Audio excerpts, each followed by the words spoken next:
Are you struggling with your recruiting methods? I'm going to share a few easy steps that are often overlooked when trying to find the next superstar. So keep watching to learn a few tricks.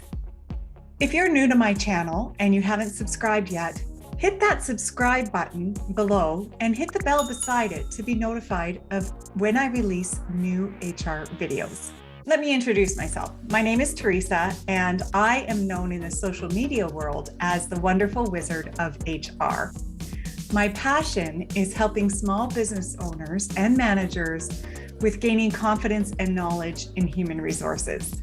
You are about to learn 5 easy steps on how to find the right people that I have personally used throughout my career and that my small business clients use as well. The very first thing that you want to do when it comes to recruiting is to have a hiring strategy in place. It's like anything else in your business. You want to have a plan before you move forward. The other great thing about having a hiring strategy is that anybody in your company can use that hiring strategy. So your practices are consistent throughout the entire organization, no matter how big or small you are. Everybody will follow the steps that they need to follow in order to properly attract. The second step I'd like to share with you is based on posting your position to the outside world. In order to attract the right type of candidate, there are 3 things that you really want to make sure that you have in your posting, or that you do when you're posting. The first one is to make sure that you have a good employee value proposition that an employee can read and really feel like they're going to enjoy working with you because of what you have to offer them. It's kind of like your sales pitch to attract the new employees. If you want to learn more about employee value propositions, just Google it. There's lots of information on what other companies are doing when it comes to their EVPs, employee value propositions. The second thing I want to tell you about posting is please avoid copying and pasting somebody else's position that has been posted, another company's position. First of all, that's plagiarism. Second of all, it could cause you problems if that company comes across that. And third of all, it really doesn't speak to what your company is and what your company has to offer and what specific knowledge and skills and abilities your company requires for that person to be hired. So don't be lazy about it.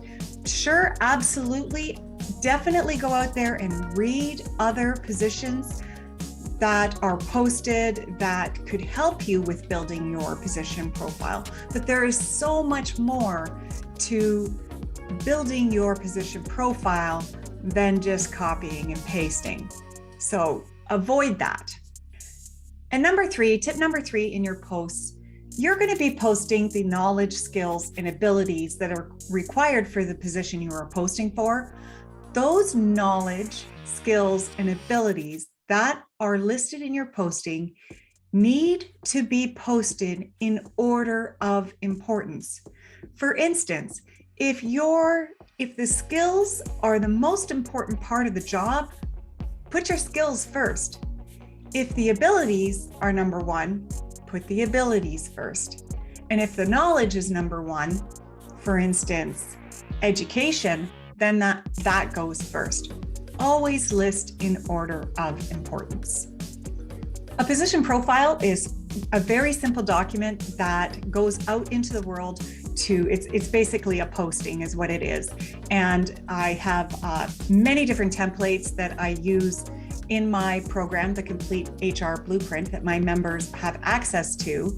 And this is one of them, this position profile template. It's a very simple 1-pager document. Sometimes it'll end up 2 pages depending on how deep you need to get into posting that position. Here it is. This is a simple position profile that you post into the outside world. As you can see here, this is where the employee value proposition would be. And then these qualifications and skills, You can list it as knowledge, skills, and abilities. You can call these whatever you want, however it pertains to the position and to your company.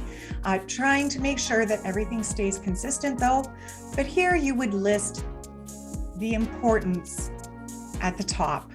So as I said, knowledge, if knowledge is first, the qualification would be to have X amount of years of experience or education, whatever the case may be. That's where you would put the most important first, and then you would list it down. So that's a simple position profile. The third step I want to share with you is to post strategically. Think about this analogy. If you were to cast a net into the ocean, but you wanted a specific kind of fish, what are you going to get? If you cast that net, you're going to get a whole bunch of different kinds of fish. And you really want to avoid that if you're looking for a specific type of fish. So you're probably going to use maybe not a net, but maybe a fishing rod. You're going to use a certain kind of lure. You're probably going to go to a specific location where you know those fish are. It's the same with attracting people to your organization. If you throw just a random post on Indeed and hope that your ideal new hire is in that sea of applicants, you're probably not going to be as successful as somebody who really thinks about where that ideal candidate could be.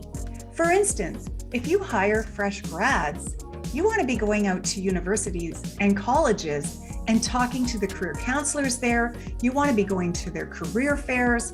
You want to be hosting information sessions at their college, and you also want to be posting on their websites.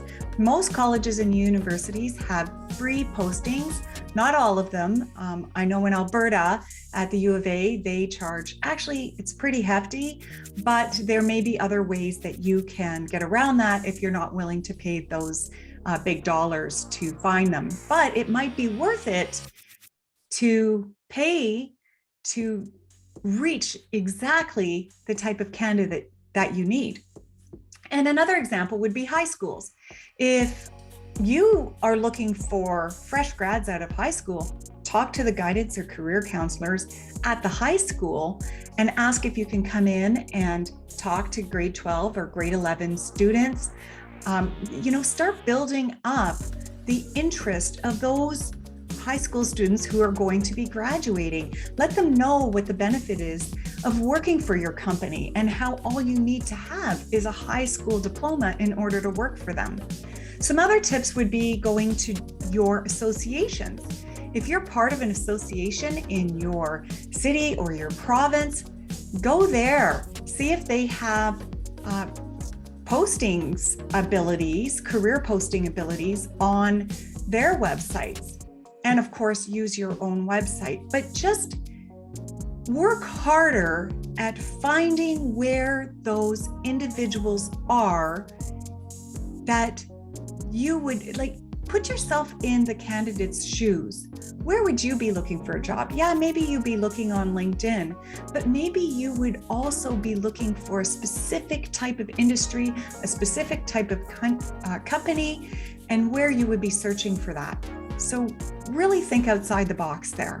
And lastly, get creative with your postings. There are so many cool ways you can attract people to your company now. TikTok is a perfect example of this. There are billions of people on TikTok and people are loving it and they're just watching these short little video clips. You could put together a quick little TikTok to attract a new employee and you can have fun with it. Why does it have to be boring? TikTok is so easy to use and it reaches so many different people. All somebody has to do is like your video and it gets put in the algorithm. And next thing you know, other people are watching it or they are telling their friends about this position that's available. So get creative. If this is resonating with you right now, please hit that like button right below this video. I also want to know from you in the comments, do you have any unique hiring methods that you've tried that you'd like to share with me? Step number 4, Avoid cognitive bias. This is such an easy thing to get caught up in, almost unconsciously and sometimes consciously. When you're reviewing a resume and you see that somebody graduated in the early 1990s, immediately you might go to, oh yeah, that person's probably close to retirement or probably doesn't have the same passion as a young, vibrant person. Well, what could happen when you think like that and you put that resume aside is you have just discriminated against that person. And when it comes to human rights, you cannot legally discriminate against age. So try to be a little bit more open to the possibility that somebody who's older may have the experience that you need and will require less training and can bring in a wealth of knowledge that somebody else. And maybe that individual loves to work and doesn't want anything to do with retirement. And maybe they have another 20 years or 30 years left in them to work for you. So really try to stay away from cognitive bias. The very last step that I have for you is to try to screen your resumes physically. Applicant tracking systems or automated systems really are quite useful when you're trying to hire large amounts of new hires.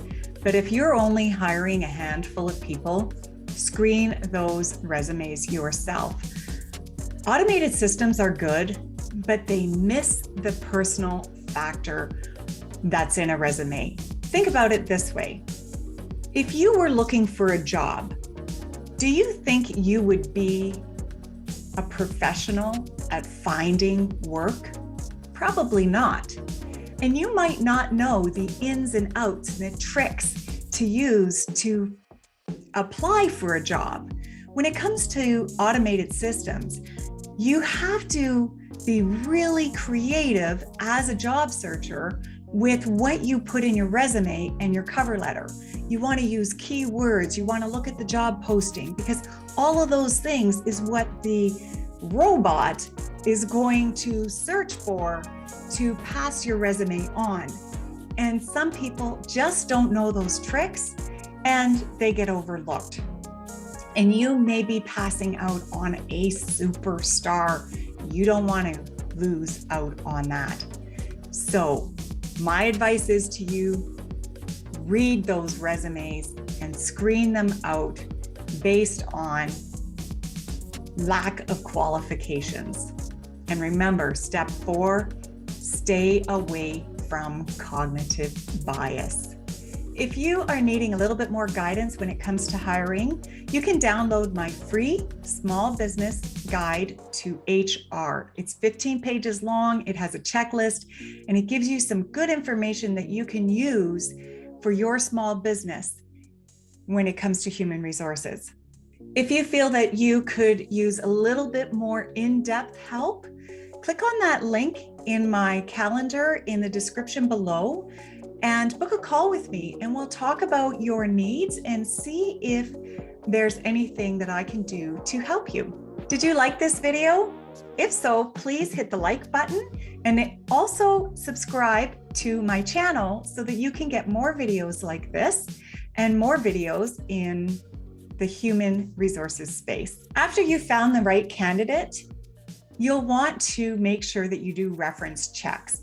Watch this video to learn more about reference checking. Thanks so much for watching. We'll see you in the next video.